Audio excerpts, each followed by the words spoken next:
Welcome, everyone, to the second bonus episode ever of Should We Get Married with Kiley and Kyle. Yes. And this is part 2 of the 36 questions that lead to love. And these questions are from that, it's a New York Times thing, right? It's from an article, or it's from like a team put together these questions? The New York Times posted the questions, the 36 questions that lead to love, but it was based off of a study done by that Aaron dude who did this with 2 strangers, and they ended up falling in love. And it's supposed to increase or speed up intimacy. And so I was really nervous about this one, honey. Me too. But now I'm not. Bring it on. Let's do this. Really? You're not? Yeah, and I am ready to get into this as soon as you are. Okay, let me just remind people that the first set, which you've probably already heard, was relatively easy. These are a little bit more intense. I'm nervous about some of them.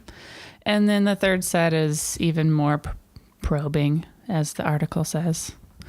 Getting probed. And with love. A few people have reached out saying that they're going to do this exercise with their significant other or another friend, which is really cool. And we encourage everyone to do it, just because whether you've been together for weeks or you've been together for 10 years, I guarantee you some of these questions maybe you haven't even thought of how to answer, and certainly haven't asked your partner. So it's kind of a fun little exercise.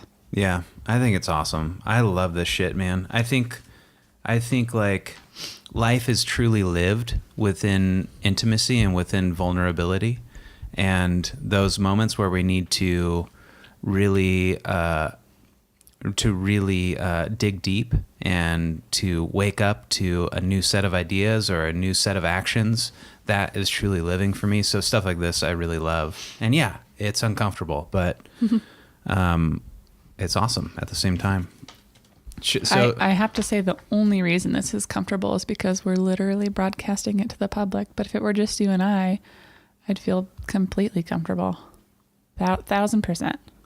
Oh yeah, totally. Yeah, there is a little, because it's public. It's public, man, which is crazy. But again, bring it back to the exercise. And that's why we're doing this whole thing, this whole podcast of Should We Get Married, is because we want to navigate an open conversation about our relationship and relationships in general, and the curiosity around all of the nuances that fall within day-to-day stuff between your partner.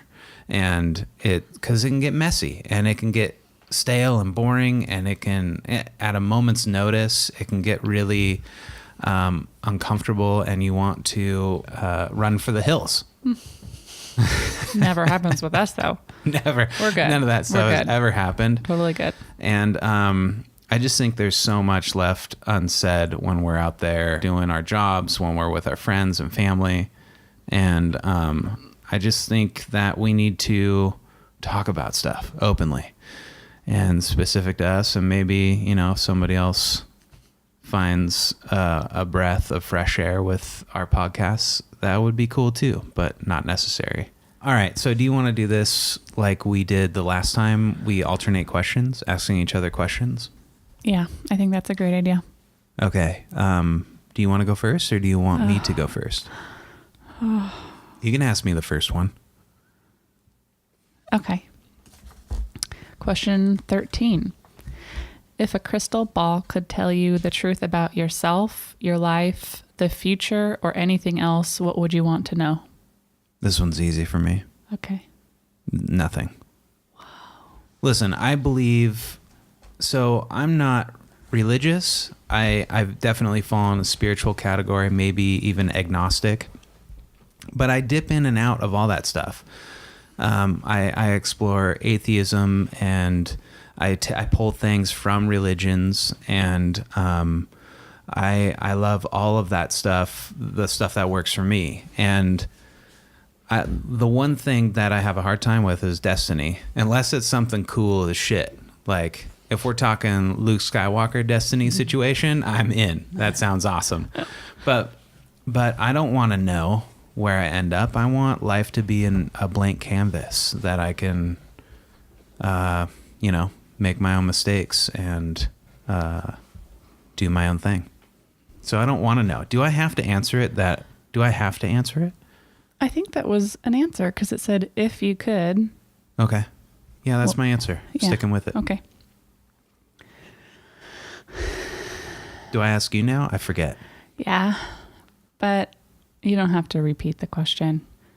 My answer, I think I want to know whether or not I do end up having children. That's what I would want to know. Whoa. Okay, fair enough. Whether it's on purpose or not. Whether I change my mind or not. Okay. Yeah. Yeah. Good answer. Because if I find out maybe that ends up happening for one reason or another someday, I could really live it up until then. Yeah, I guess you could. Oh. All okay. right. Question 14. Is there something that you've dreamed of doing for a long time, and why haven't you done it? Oh, just one thing, huh? I have dreamed of opening an animal sanctuary, and I haven't done that because my career path has gone a certain way, and I have followed it to see it through, and it does keep moving forward in a positive direction, and it's in no way, shape, or form related to animals or animal sanctuaries. So I always look at it as a second half of a life dream. If I make enough money someday, or I really do want to change my career someday, it's something that I want to look into doing. Okay. Same question. Oh, yeah. So you don't really have a why haven't you done it? Why haven't you done it? Yeah. I'm in a good place in my current career. And the other huge reason is because I wouldn't be making money. Yeah, we need that in we need money. The society, yeah. And so I'd love to get to a place in this career path where I do have enough money, A, to do something like that, to move into nonprofit, to start something myself, and B, to sustain my life after that. Plus, you'd have to go to a ton of school too. Would you? No. No, you just need money. I would need to have a vet. Right. You don't have to yourself be the vet. Okay. Right. And it wouldn't help to go to some schooling to understand certain animal rehabilitation, but there are people that I would bring with, like, to get involved. Yeah. Just figure it out. Mm-hmm. Fuck school. All right. So I have dreamed of doing a few things for a long time. Some of them I've checked off my list. Ooh. But the one that comes to mind the most is to direct and write a feature-length film. And I'm not even talking about with like in the theaters. So I'd really have no excuses because literally I can do this on my cell phone. And I know exactly what I want my first short to be, which isn't feature-length.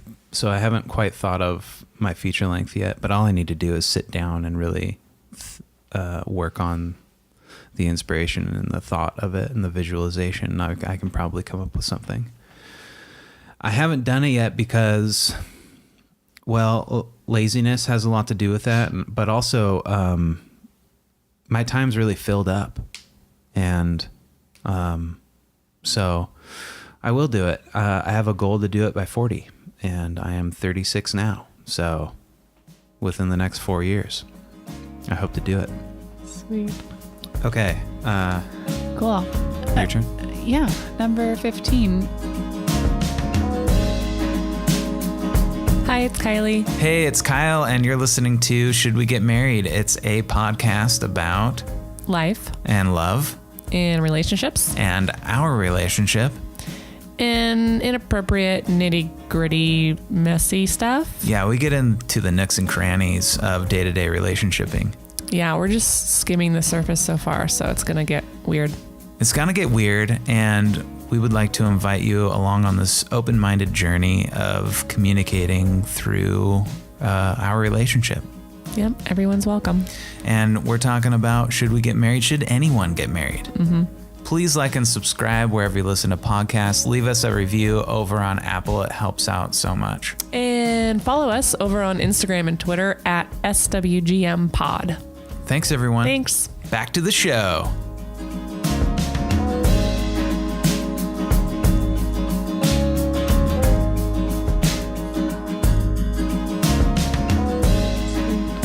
Okay.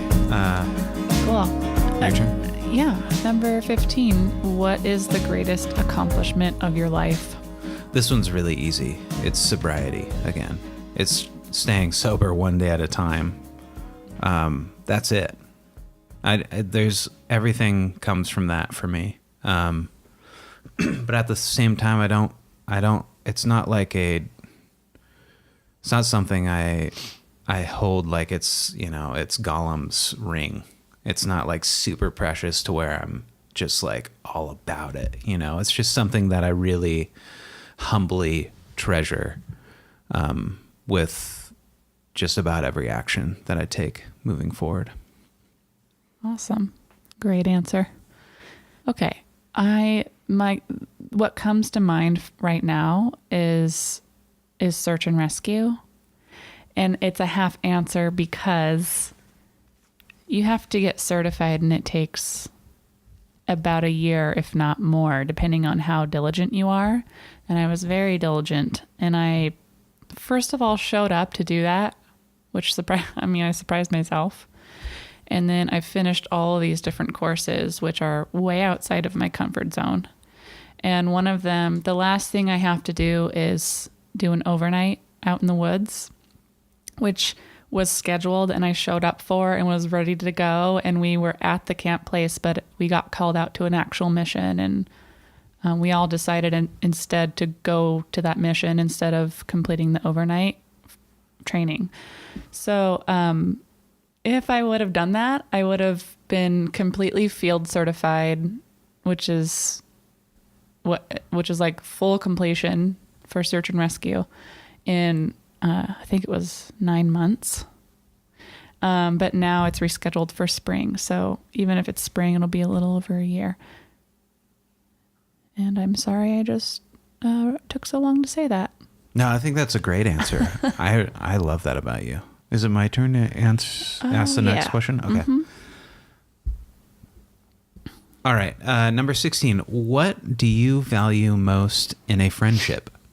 Being free from judgment, I think.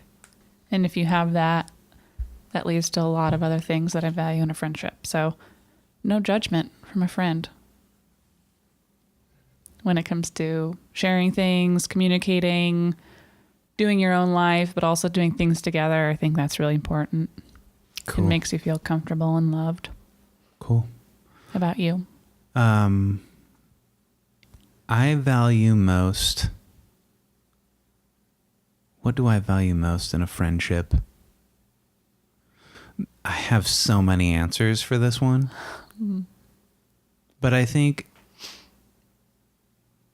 the most is a connection.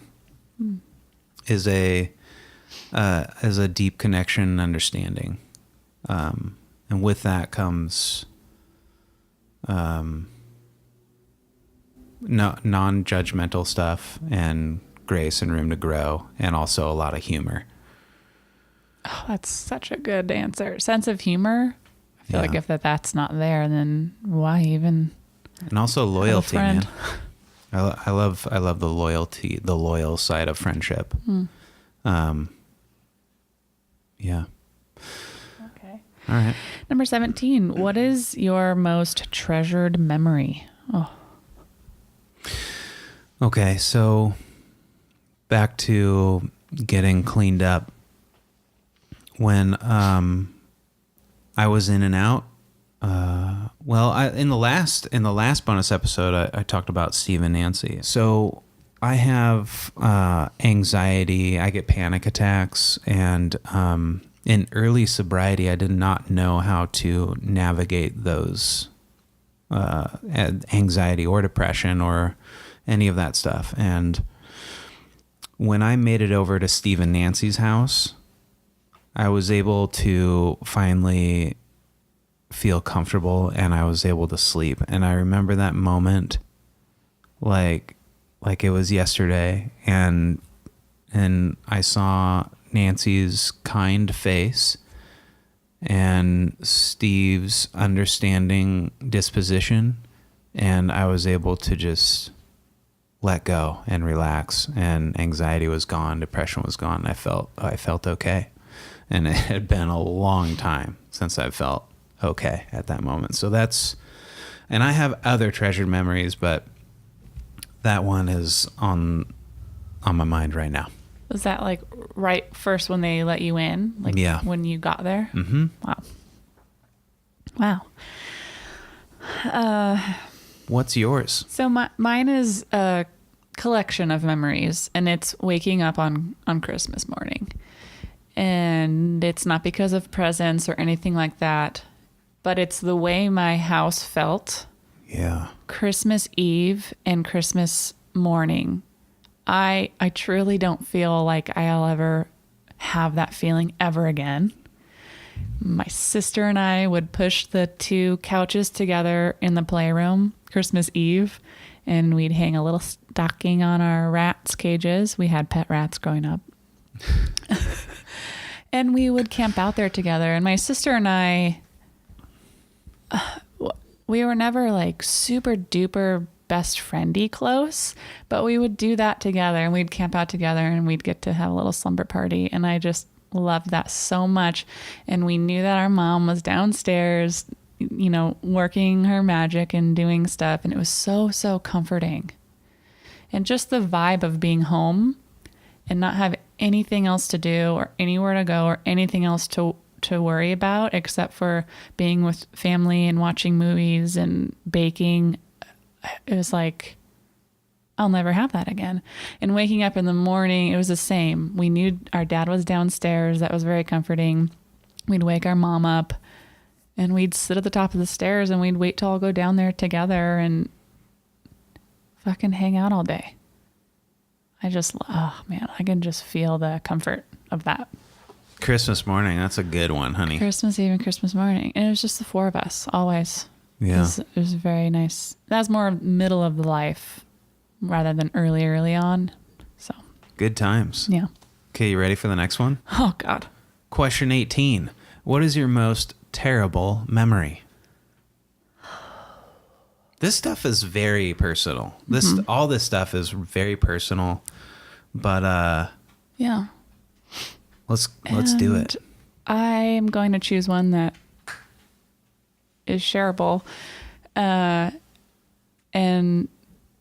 actually probably is the most terrible memory I have. There's others, but it's of Noonie dying, my cat dying. That memory is something I've replayed in my head hundreds of times, and I don't think I'll ever forget that. Every moment of it, every detail of it, I can see it perfectly, from the moment our neighbor knocked on our door to going out there and getting our other neighbor to move his car to get her out from underneath of it, and what her face looked like, and her passing away. So, oh honey, it's all right. That's my most terrible memory. That was an awful moment. I was there, and mine is almost the same thing, because I know how much you cared about that cat, and I really felt for you that day. Well, yeah, it was all around very terrible, and I'm glad that we share that memory together. I don't know what I would have done if I was there by myself, but it's very nuanced, because it wasn't just a cat dying, which it maybe would be for a lot of people. It was like a lot of things in me felt like it died along with her, because she was with me at such a important time in my life, and several important moments in my life. Through some really terrible things, and I was maybe too emotionally connected to the cat. What's your most terrible memory? Oh, well, there's been a few of these moments, but I'm going to say one of them. So I have a dark past, honey. Yeah. And I got in trouble a lot. Are you about to tell me something I've never heard? No, probably not. Okay. I don't know. And I mean, a lot. The last one was of the last bonus podcast. I talked about how I saw my not friend, but friend at the time, try and kill another friend. So that moment's really bad, but definitely one of the worst of my life, 100%. So I'm going to say a different one. And this is kind of a collection of events. And there were several times when I needed to go to detox because I was physically addicted to drugs and alcohol. I needed help to get off drugs and alcohol. And during those times, a judge would tell me I am a danger to myself and others. And that, hearing those words coming from somebody else who has that much power, was indeed one of, or if not the most terrible memory. And okay, so I'm going to say those are all there, but when I was sentenced to a year in jail, that was probably the worst. My most terrible memory. I was able to get out and go to rehab instead, which was great. I did not spend a year in jail, but I spent a few 3 months in there. In jail. But that moment when you found out when you were sentenced, when the gavel went down and I heard it was all over. I heard the words. Yeah, for sure. I mean, if I were my age, it would have been a lot more devastating, I think, because I have a career and a home and living things to take care of, and all of this stuff. But at the time, I was 22, 21, 22, and it was very devastating. But I didn't really have any of those things. I was a real deadbeat. But that was terrible. Absolutely terrible. And jail is the worst place ever to be, by the way. I bet. Yeah, sucks. The weird, terrible memories are really tricky, because there are certain terrible memories that you don't actually recall, that I'll speak for, that people don't even recall because they're so suppressed. It's like so terrible they can't even bring them. Well, as I'm talking about terrible memories, yeah. I can list about another 20 or 30 because they're just all flooding in. And that's right. That's a part of talking about this kind of stuff that is really scary, because it kind of opens, it can fillet you. It can open you up, and things start to come up that are really uncomfortable. And right now I have a little bit of anxiety, and I'm nervous, and I'm talking about it publicly. I'm aware of that right now. And it's all really hard. It's all really hard to do. But I think that the hope is that if somebody can find a line to relate, if somebody hears something that I'm saying and they can relate, then I'm good, because no matter how you're feeling or however you're thinking, it's okay, and things get better. Things can get better, and they have for me, big time. But anyways, I just want to, I'm kind of elaborating off this question too much, I think, but that's okay. I mean, that was tough, honey. That was tough. I don't think they get any easier, these questions. I don't think so either. What's the next one? 19? But they're going to be easier to talk about. Yeah. I ask you? Yes. Okay. If you knew that in 1 year you would die suddenly, would you change anything about the way you're now living, and why? Oh, fuck yeah.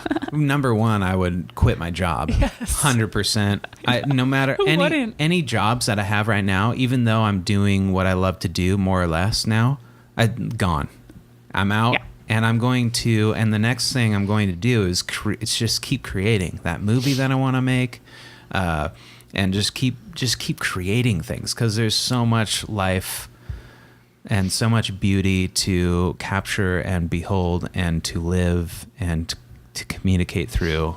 And I would just be a sponge, man, and also an observer with a camera and my own eyeballs, I guess. I don't know. I would just quit my job and start creating and talk to people and listen and maybe travel, hit the road. Yeah. Same answer. And by quit my job, I mean, I have clients. You just walk away. You would just walk away. Yeah. Sorry, I cut you off there. That's okay. You're about to launch into it. It's the same. And it's I cut the same you off. thing. Okay. I'm still nervous. I'm still feeling nervous and anxious from that last question. Can we go back to that? I just want to say the things that I feel, because yes. I think that's a good way to puncture these uncomfortable feelings with positivity. So I like to put things out on Front Street, so to speak. Just like, here's what's happening with me. This is how I'm feeling. And I'm a little shaky right now, well, to be honest. That's what I want to say is, if you're listening, you can probably tell that we're both a little jumbled up right now. Yeah, totally. It's our talking's not as smooth. We're not joking, and there's no banter, and that's because exactly what you said. There's butterflies. It's bringing stuff up. I mean, I was crying. When has anyone ever looked at you and said, "What's your most terrible memory?" Yeah, but back to the very beginning.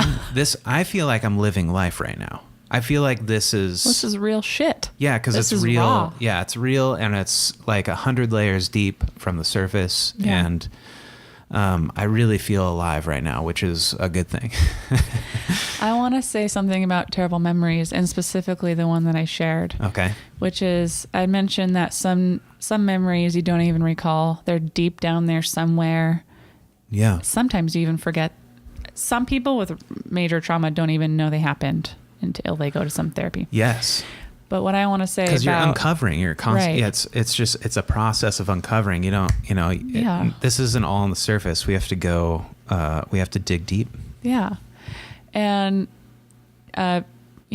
watching my cat get hit by a car is terrible, but it's not as bad as some of those suppressed memories that people have. But it's all relative, though. Everything's relative to you. Yes, and I will say that memory, for me, is something that it's almost like I punished myself, and I made myself replay it in my head over and over. I would take a shower and go through every detail so that I could stay in that grief and feel those feelings, even though it was terrible. I didn't want to forget how I felt, and I didn't want to move on or move past it, and I didn't want to forget the importance of it because it had such an impact on my life, which is why it was really hard to get new cats. I cried the day we got new cats because it just didn't feel right. And I'd say it was an entire year before I stopped replaying that so often. Yeah. And I wonder if other people do that. I wonder if you do that with really terrible memories. Yeah, which also I definitely people do this stuff 100%. I do it in my own way. I can't really recall. But well, maybe this is what I have no experience here, but people that feel immense shame for, say they get molested or something like that, and they blame themselves. Right. Mm-hmm. And it's not their fault in any way. And has a lot of layers as well. I was just listening to Dax Shepard talk about this on his podcast. Yeah. But it's such a process. It's such a delicate thing to navigate, and it takes a lot of courage. I mean, it takes so much courage to just talk about any of this, really. I feel like no matter on what level it is, it's all relative, and I think that it's so important to talk through, because I find more about my character and myself, and ultimately I bolster my self-esteem. I may feel like totally weak in my knees for weeks or months or maybe even years. I've definitely felt off for years, but eventually I work through the stuff and I come out better, because all these feelings pass. And it's important to walk through them so I don't get re-triggered or the PTSD, or I don't want to repeat old behaviors for the rest of my life. I want to become better. And it's one step at a time. It's progress. It's not perfection. Anyways, we should move on, Another good reason to talk about it. Learn from your mistakes. Because if someone meets you, they would never guess that you were in and out of jail and went through all that crap. And by the way, I'm coming up on 12 years, clean and sober. And I've been sober longer than I drank. Which Weird. Is not because I cleaned up when I was 24. Yeah. Turning 25. Oof. Crazy. I met you when I was 24. Yeah, I hit bottom really fast. You did. You didn't even go out to partying at bars and stuff? No. I was a lonely. There are certain cocktails and drinks that you'd be like, what's that? Yeah. I don't know about the bar life. Bar life was lame as fuck to me. I was like always judging that as stupid when I was doing my thing, which is not, it's not dumb. It's just, I was just being an asshole. Anyways. Too cool for school. Oh yeah, that's what it was. I was being too cool for school, which bars. I deal with that a lot. I constantly get into that behavior of being too cool for school. No, I don't want to do it. That's not good enough for me. That kind of stuff. Okay. All right, let's do this next one. Let's move on. I think I'm supposed to answer 19. If I knew I was going to die in a year, I would also quit my job. Okay. I would spend all my money on traveling and spend a good amount of time. I'd rent a place in Hawaii and stay with my dad for a while. I'd go see my sister and my nieces and spend time with people I love and do some crazy ass shit that I wouldn't maybe normally do. Oh my God. Because I'm gonna die anyway. Honey, what? I just realized something. What? And the listeners might have noticed it already. What? But in none of our scenarios, we didn't say we're going to hang out with each other. No, that's obviously you'd be with me. So that answers the question of should we get married? And that's the end of it. No, you would be with me. Yeah, I know. I was half kidding. I would pay for you to come with. Please join me on my last year on Earth. I'm into it. Yeah. Okay, let me ask you 20. Okay, number 20. So just to correct, you did not include me in your dying scenario. Yeah, but it goes without saying. Okay. It goes without saying, right? So we are married. Okay, Whoa. Number 20. What does friendship mean to you? We kind of already touched on this. Oh, well, this one's... What does friendship mean to you? This one's awesome. I think friendship means so much, but I'll try and bring it down into a few points. It's definitely a connection. It's definitely relating to somebody on a different level, but also I have friends that I'm not really super close with. I think it might go back to what you're saying. It's being in some sort of a comfortable, encouraging space with somebody. Somebody's not going to judge me too much. Somebody I'm not going to judge too much, and have a safe zone and allow just like fun stuff to happen. And I don't feel like I have to do anything other than have a good time, but also somebody that I respect too. Awesome. Something like that. You said it pretty well. Friendship to me means feeling very comfortable and loved, and given the space to be yourself and to laugh and to make fun of each other and be honest. I don't think a friendship can work without honesty and, calling things out like you see them when it matters and in a healthy way. And,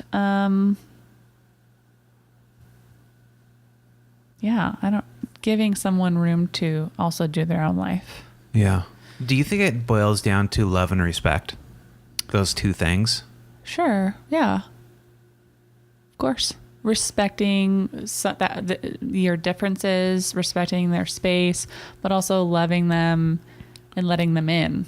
Yeah, and also allowing yourself to be loved. And then, and then you have to connect with this person. Like there's got to be a connection. There's got to be a connection because you can't be friends with everybody. Yeah. I also am a strong believer that the person you're in love with may as well be your best friend. Definitely. In a healthy way. You need other friends. You are, without a doubt, my best friend. Yeah, of course. So who doesn't want to live with and spend most of their time with and make love to their best friend? Yeah. I mean. Yeah, it's great. Yeah. All right. Okay. 21. Am I asking you? Yeah, ask away. What roles do love and affection play in your life? What does that mean, really? I don't know. What roles? Oh, okay. Well, I'll just answer it the way I interpret it, which is love and affection are very important to me. I feel like I'm a better person when I give that to somebody else.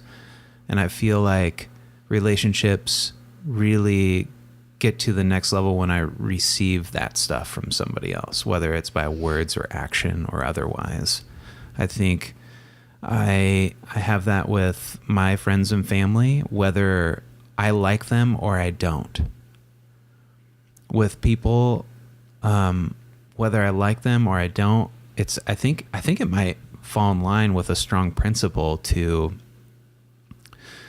treat somebody like I'd like to be treated, which I think might very well be the definition of love and understanding. Maybe affection wouldn't go in there, but affection would fall in like the 5 love languages stuff, like acts of kindness, communication, all the other 5 of them. I don't know them, but it's like, you want to show affection, whether it's by touch or by talk or otherwise. It's important. I guess it's important to me.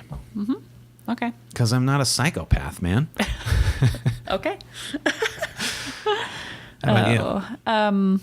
Love and affection. Those are things that I need and that I'm not afraid to admit that I need. Mm-hmm.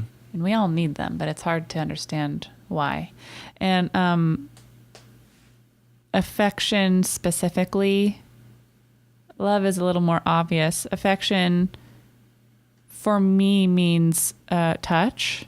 So my main love language is touch, and that means when I'm upset or crying or having anxiety, I want a hug or a handhold or someone to put their hand on my shoulder.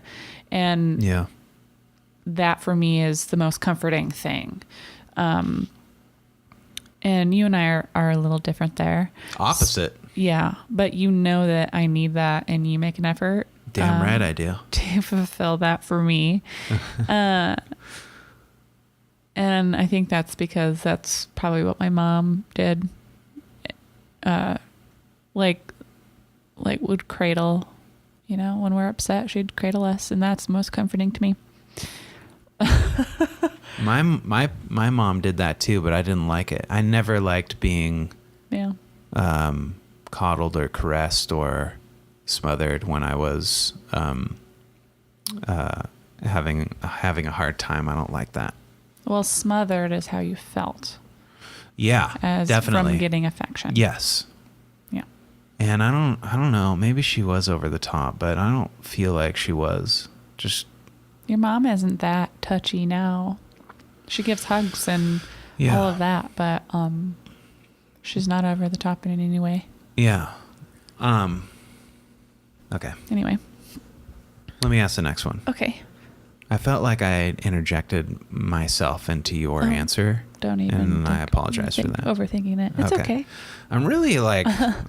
We're on edge right now. My fucking feelings are crazy right now. Thank God all of our besties are coming over in a few hours for game night. Yeah, I'm so pumped to have game night. We're going to be all raw, and they're going to be like, guys, what's going on? Are you guys okay? We're just podcasting. Just be like, everything's fine. I need a hug. I need affection. All right.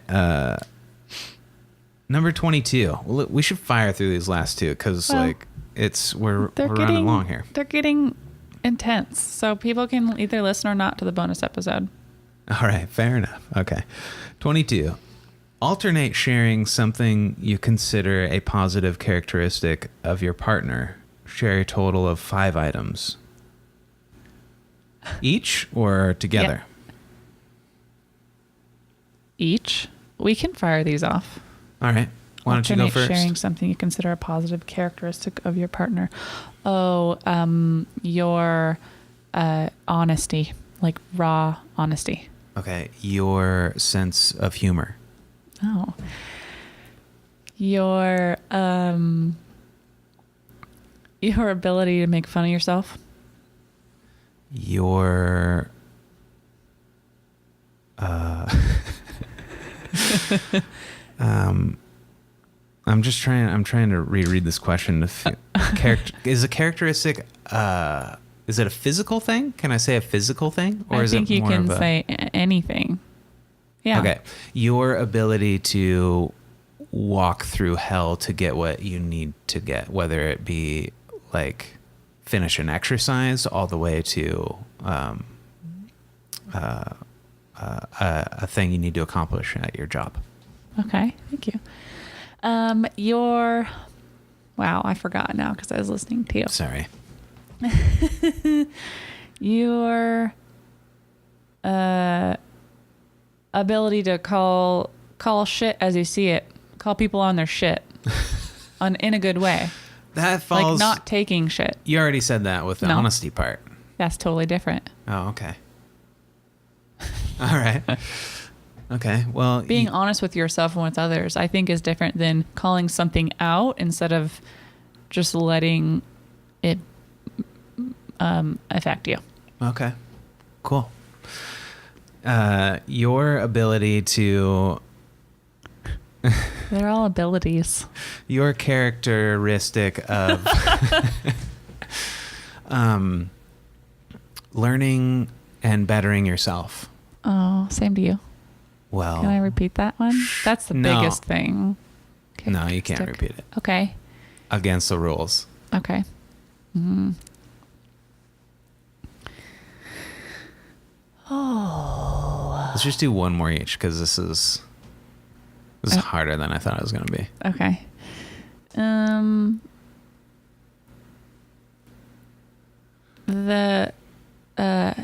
got it.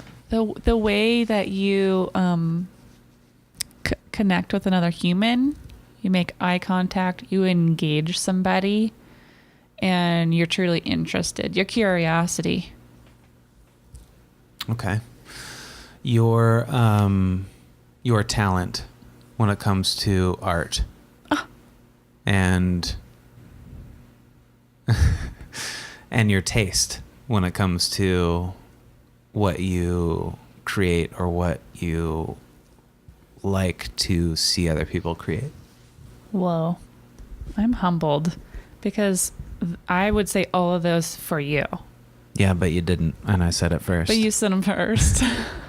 I'm trying to think of like you physically, like you as a person, but I wanted to say all your talent stuff. Well. Okay. All right. Next question. How about? Number 23.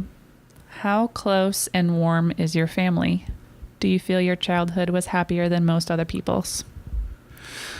So, boom. I think so my family's all divorced out. And it started happening when I was like 22, 23. All my cousins, none of their parents are together. Like my whole family just split. And so that was really hard. And before that, I would say we were kind of average close. We weren't a tight family. It was warm. I would say it was warm. And for a long time, it was really hard to find that warmth. And now it feels warm. I feel like we have the average. Nothing's too crazy. Nothing's really super tight, but nothing's super messed up. I mean, the family has its stuff, for sure, but it's not bonkers. And then what was the other part of the question? Do you feel your childhood was happier than most other people's? No, I think it was I had an average childhood. Average. Yeah, totally average. Okay. How close and warm is my family? My family now is physically far apart. And that's impacted everyone's closeness for sure. My dad moved to Hawaii. My sister and my nieces moved to Texas. My mom lives close by, but her and I are estranged for the time being. So I would say we've lost a lot of closeness and a lot of warmth in my family since in the last 6 to 10 years is when that started happening. So it was warm. It felt warm for me growing up, and there are many moments of warmth, but otherwise not very. I feel the most warmth from my father, and I'm grateful for that. But I do feel that my childhood was happier than most people's. It was like maybe average or better. I had a great childhood. I have very good parents. It's just all... one part of it has gone very downhill recently, and I have a good relationship with my dad. But yeah, I was none the wiser at the time. So okay, let's go right into the next question. Okay, how do you feel about your relationship with your mother?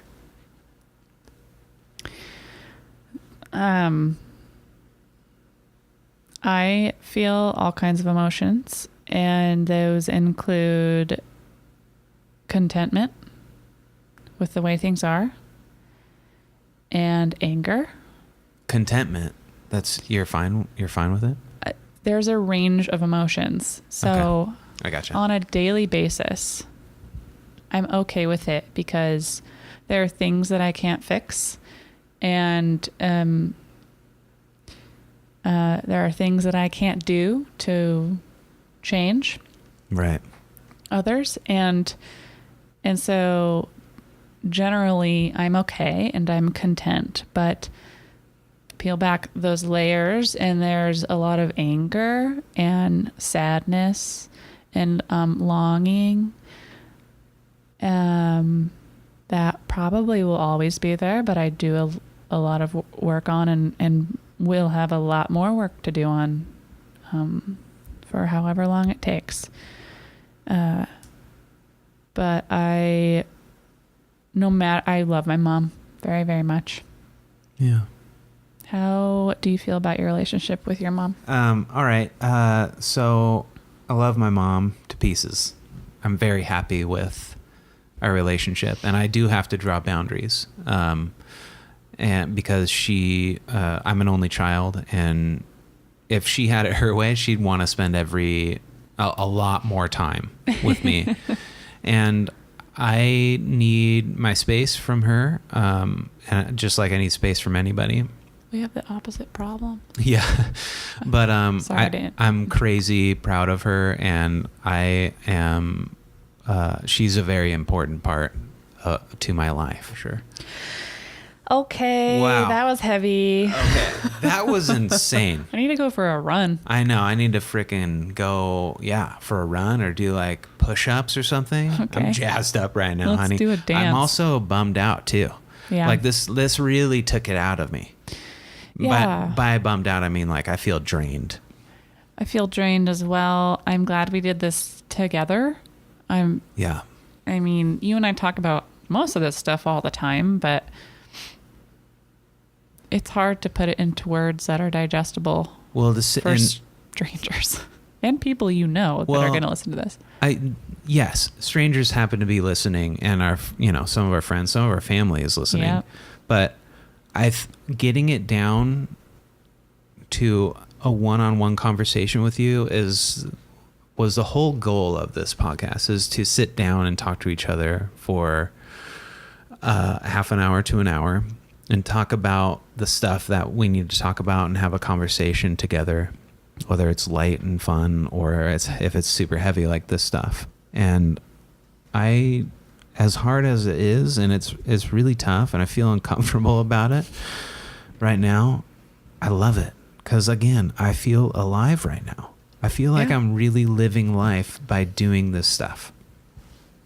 You're being honest with yourself. It's like going skydiving, man. Mm-hmm. Oh, I wouldn't know. You would. Hell yeah, I would. Does it feel the same? Been one time. Yeah, it feels the same. It feels like I'm going to die. So your stomach is in your throat right now? Feels like I'm going to die. My stomach's in my throat. I'm nervous. I'm anxious. Well, yeah, part of me feels like this won't even be enjoyable for people to listen to, which I'm not even going to worry about it. Yeah. Well, I want this podcast to be entertaining and interesting to listen to. And the personal stuff, I mean, maybe it's relatable, but maybe people don't want to listen to this. But yeah, and they don't have to. If all this does is make a couple of people want to do this with their partner, and open up to that possibility of emotions and realness, that's cool. 100%. Couldn't agree with you more. Yes. Yeah. Okay, so what are we doing on our next episode? On our next episode of Should We Get Married, episode 3, we're gonna talk about swinging and opening up the relationship. Not ours, relationships. I don't know. Let's get into it. We're gonna talk about swinging, hall passes. Yeah. And what was the other part? Opening up the relationship. Having an open relationship. Yeah. Okay. Thanks everyone for listening. Thank you. Bye. Stay real. Stay real, kiddos. Stay woke.